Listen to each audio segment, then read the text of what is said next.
Okay, well, hey, we're super excited about being in the playoff for our seventh appearance, and just proud of our guys. An amazing season, and did enough to earn the opportunity to play for our championship, and knew we had to win that against a really tough SMU team, but excited about it. And obviously now we know where we're going. And I went out to Austin. Ironically, I went out to Austin when I got the job at Clemson in February of '09 and I spent, 2 or 3 days with Coach Mack Brown, and that was very impactful for me. But I've only been at one game at that stadium, and that was to see Cade Klubnik play in a playoff game. And ironically visited with Coach Sark. We stood down in the end zone there. But so what an opportunity. I mean, what a magical, historic place to go play a football game. I've never played Texas. I've never been to, obviously played in that stadium or anything. So I'm super excited about it. And what a great experience, for our guys to compete against, one of the best teams in the country, if not the best team in the country. They've had a great year. Sark's done an amazing job. So we're really excited about it, and look forward to the preparation process and great matchup out there. And again, just thankful to have the opportunity to go compete, at the highest level. We'll lead off with Chapel Fowler from the state. Chapel. Hey, Dabo. Wanted to get any update on Jay Haynes with his injury from last night, if you have one. I don't have one right now. I'm still waiting on the MRI. Gotcha. Go next to David Hood from TigerNet. Hey, Coach. Good afternoon. I was just wondering, Coach Sarkeesian was saying earlier that, they're going to give their guys 2 or 3 or 4 days off now because everybody's just so beat up. What will your schedule kind of look like between now and the game? Yeah, we had kind of mapped out all scenarios. Winning the game, getting the bye, winning the game, playing in the first round on the 20th or the 21st, not winning the game and going to a bowl game. So we had kind of mapped all of those paths out. So now we've got some clarity, obviously, playing on the 21st. But yeah, absolutely. These guys, we'll give them a couple days off. Just we had a great team. We didn't get much sleep, very little sleep, but we had a team meeting at 11:45, and that was a really awesome experience. And then obviously had the pizza party and kind of just the watch party there to see what our fate was going to be. And so now we know we had a plan. If we got the bye, obviously there would have been two teams that we would have had to do a lot of prep for. But now we know that who we're playing, where we're playing, when we're playing. So we'll give these guys off a couple days. We'll probably start meetings on Wednesday night and probably start practice on Thursday. But we've got a good plan in place, and it's a Saturday game, so you'll have it's kind of like a reverse open date. Typically on our open dates, we give them the weekend off. This will be a little different, with their season and where we are. They need a little break. They've got finals this week, so there's a lot going on. But we've got a good plan in place, and look forward to, getting that preparation process started. Let's go next to Darian Carter with the Greenville News. Hey coach, you guys had 9 rushing yards in the second half against SMU. Just curious, how much did Jay Haynes' injury kind of influence that number? I mean, it didn't help, that's for sure. But yeah, we knew we were going to have to throw the ball against those guys. But definitely was disappointing that we weren't, better in a couple of spots in that second half. But gives SMU a lot of credit. Go to Trevor Groves from CUTigers.com. Coach, congratulations again. If we could get a quick update on Trey Williams, didn't look like that was too serious. But also with Jay Haynes' injury, how important is it that the postseason does not count towards their 4 games? You have Easy E now available in the playoff and don't have to burn his red shirt. Yeah, it's huge. And then Jarvis, we've got Jarvis, we got Easy E and a couple opportunities there. Keith Adams as well. So, and then I was proud of Maffa. I thought he was able to bring a little something to the table. He's not 100%, but he really gutted it out, man. I mean, he's got the heart of a lion, just just such an unbelievable teammate and warrior for those guys. So time off is going to be a good thing, for all those guys, and we'll see where it goes with Jay Haynes, and we'll go from there. But it's good, I'm happy for, because Easy's obviously a guy that we're probably going to need. Let's try. Trey Williams, coach. Oh, Trey, I'm sorry.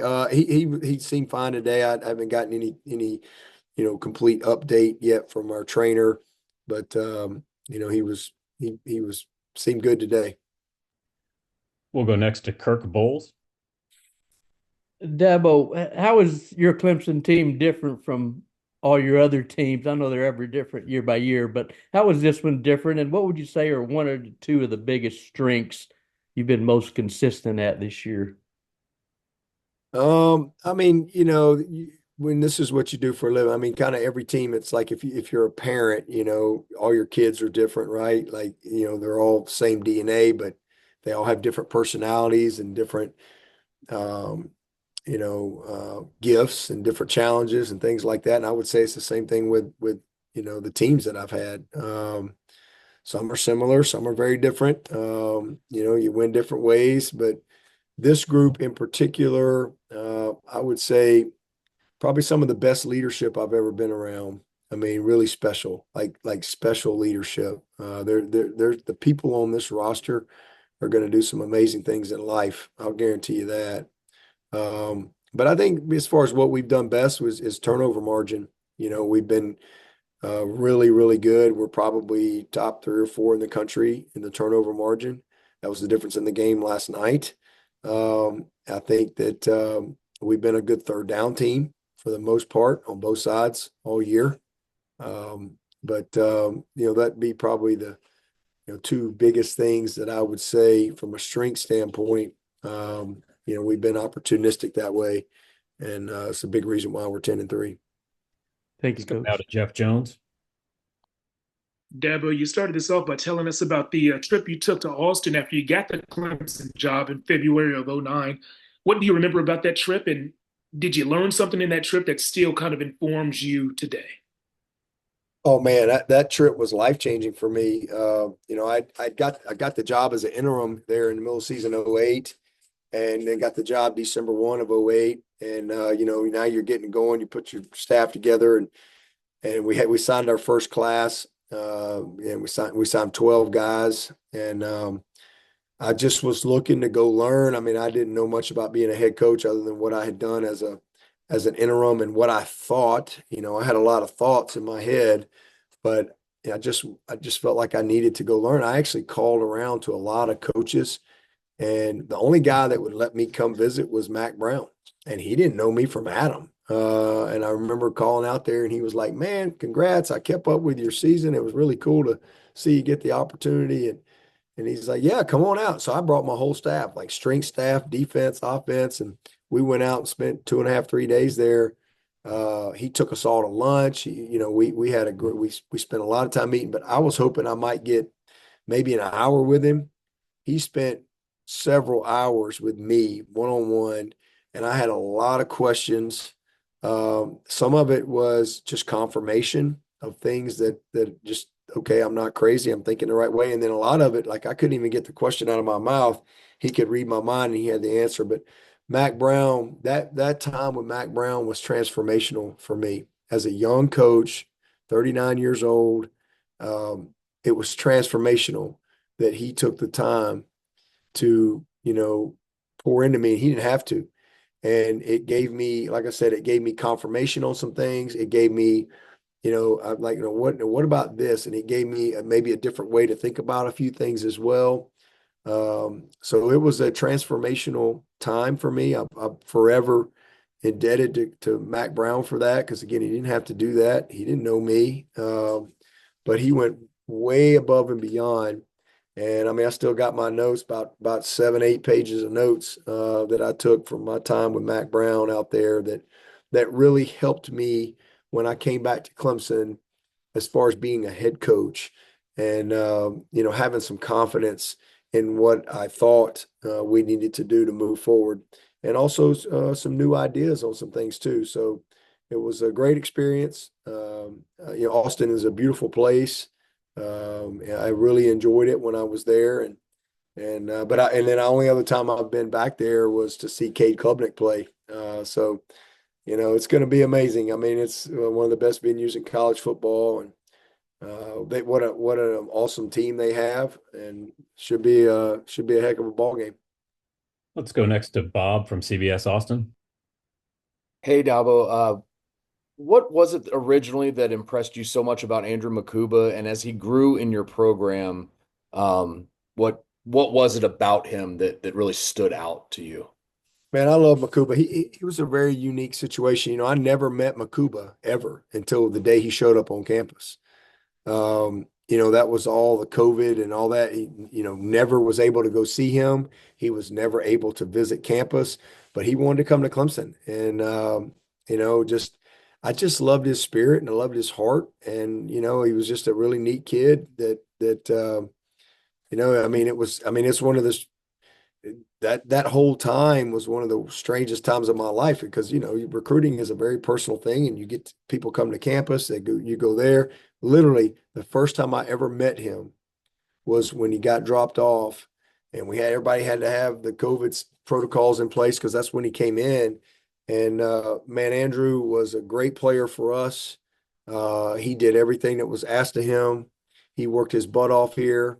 And certainly, wish he had we'd been able to finish here. But listen, these guys. I mean, he did everything that was asked of him at Clemson, and he gave a lot to this program, and made a bunch of big plays. I'm happy for him. For him, he had the opportunity. He wanted a change, and it was an opportunity for him to go back home and he's had a great year. He's an outstanding football player. And, hopefully we were able to help him develop.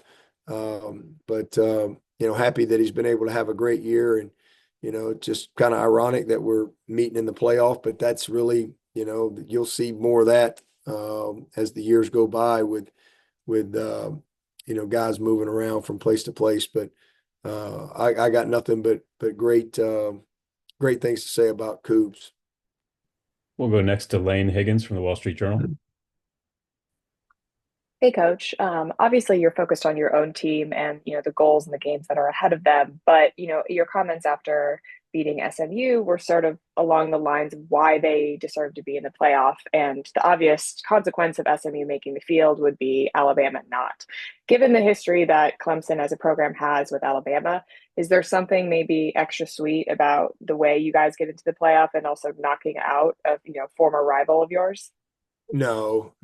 I mean, that has nothing to do with it. I mean, it's, you obviously know somebody's not going to make it or whatever, but I just think that a team shouldn't be punished for playing in the championship game that's already in. I think it just sets a really bad precedent. I don't think teams should be rewarded for not making their championship game, but teams are punished for making their championship game. Teams that are in, like SMU, they're 8th, they're in. But now all of a sudden you go get beat in your championship game and you get punished for that, but you got the same record as teams that didn't make their championship. I just think that's a bad precedent.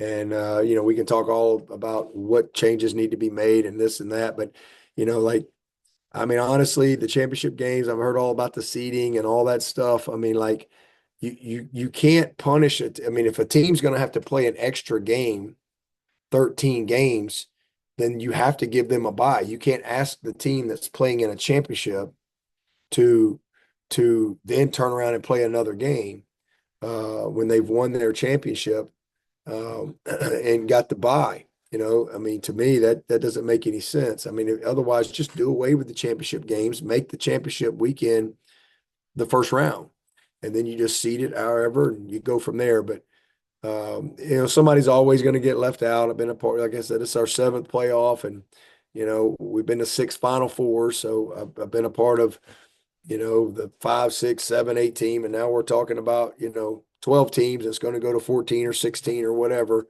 No, I just think I don't I have no idea who was going to get left out, but I just think it was the right thing. I mean, they deserved it. I mean, they had a great year and got beat on a 56-yard field goal with 3 seconds to go in a championship game that if they don't play, they're in the playoff. So I just think, it's the right thing to do with the system that we have in place currently. We'll go now to Danny Davis from the Statesman. Hey, Dabo, I know it's really early, but what stands out about this Texas team and the job that Steve's done with them this season? Shoot, man. Yeah, I haven't even had a chance to put my eyes on them other than just, what I've seen, like everybody else on TV and stuff. But, I mean, they were a Final Four team last year. So, and now they're back in the playoffs. So I think Sark's done an amazing job. He's recruited. I mean, they got a great roster, a very, very talented roster. They got elite quarterback play. Explosive players outside.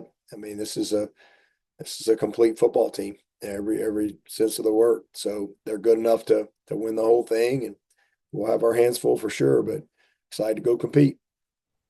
Thank you. Go to Charles Odom from the Associated Press.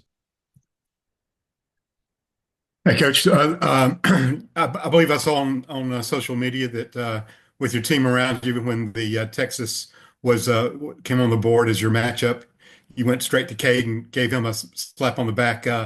Had you guys discussed this as a possibility, and how do you think he's going to react to this opportunity for him to go home? No, we hadn't discussed. We had no idea what was going to happen. Honestly, we hadn't really spent any time discussing, scenarios. I mean, we literally didn't go to bed at like 6:30 in the morning, and I was back over there at 10:30, and we had an 11:45 team meeting, and so we didn't have much time to discuss any scenarios. We're just like everybody else and find out what we're doing. But when Texas came up, I mean, it was just kind of like, oh, this is it's amazing, because there's a lot of storylines. He's obviously from Austin, went to Westlake there, and one of the best quarterbacks to come out of the state of Texas. But also him and Quinn, went head to head a lot in high school. So it's just a really, it's all about the game, but that's just kind of a cool storyline for our quarterback. You just never know how things are going to work out in this crazy game of college football, and for him to be going to his first playoff, because we didn't make it in 22. We won the league, but we didn't make it, and then last year we didn't make it. So his first playoff and his first playoff game in Austin, Texas, where he grew up, is you can't make that up. So pretty cool for opportunity for him and his family, to be able to go compete against Texas there in Austin. Got about 2 more minutes. We'll go to Trevor Groves again. The other guys on your roster from Texas, Brian Wesco, Mickens, Harris Sewell, those guys got to be super excited as well. Yeah, Ian Reed. In fact, the game that I saw Cade play, he was playing against Ian Reed in that game at Vandergrift there. So what is the stadium there in Texas? What's the name of it? Darrell K. Royal Texas Memorial Stadium. Royal Texas Memorial Stadium. Okay. So we were there at Rural Texas Memorial Stadium, and he was actually playing against Ian Reed. Obviously, Ian Reed's out for the year, but so pretty cool opportunity for all those guys to be able to go back home. Noble Johnson, another guy, Corey and Gibson. We got several Texas kids on our team that I know that'll be a great thing for them to have a chance to, go play in the state of Texas. Go to David Hood. Hey, Coach. Somebody was saying last night, and I don't know if it's true or not, that Garrett Riley, his wife Lindsay, was close to maybe they were going to have a baby. Did you think she was going to make it, and has the baby arrived? Kind of what was the plan there? Well, if she survived that last night, I saw her today. So if she survived that last night, I think she's going to make it to Wednesday. Yeah, so they're going to induce on Wednesday. So we'll have a new Riley baby girl here on sometime on Wednesday. So super excited about them. They've got 2 sons, and so now to be able to bring along a baby girl into the family, that'll be awesome. We've got 73 kids that are 18 and under on our staff. It'll be 74 come Wednesday. So really excited about that. And then Ben Boulware's wife, she's I think she's next in line. So really cool to have a new Tiger coming in during playoff preparation on Wednesday. And Jeff Jones, if you have one quick one, we can try to squeeze it in. I do. I'd love to go back to the recruitment of the Austin guys you mentioned, Cade and Ian. Do you remember a moment in either or maybe both of those recruitments where you were like, okay, this is my kind of guy? Yeah, I mean, just Cade. I mean, we offered 2 quarterbacks in that class. We offered Ty Simpson. Well, we offered Ty Simpson first, and I kind of got to know Cade a little after that, and basically we told Cade, "Hey, listen," because Ty was getting ready to make a decision, and we're like, "Hey, if he doesn't come our way, listen, you're getting the offer." And he was like, and Cade had a million offers, but he was like, "I want to come to Clemson." And so, Ty went to Alabama, and literally the moment Ty Simpson announced that he was going to Alabama, I called Cade. I was standing in our locker room. I said, "Well, all right, here's your opportunity. You've got the scholarship if you want it." And he said, "Well, I'm coming to Clemson," and that was really that simple. That's what he wanted to do, and just worked out the way it was supposed to. So that was that. And then from an Ian standpoint, he was just a kid that we got on and. Got him out here to evaluate him and got to know his family, and just really, really loved everything about him. His brother's here playing soccer as well. So just a great family. Unfortunate that he got hurt because he could have helped us this year for sure, but he's still got 4 years in front of him because he'll get this year back from a medical standpoint. So I think when it's all said and done, he's going to be a good player for us. Coach, we appreciate your time. Clemson Athletics, looking forward to this matchup of 2 prestigious programs in the first round of the college football playoff. Appreciate everybody joining us. And Coach, thank you again for your time. Thank you, guys.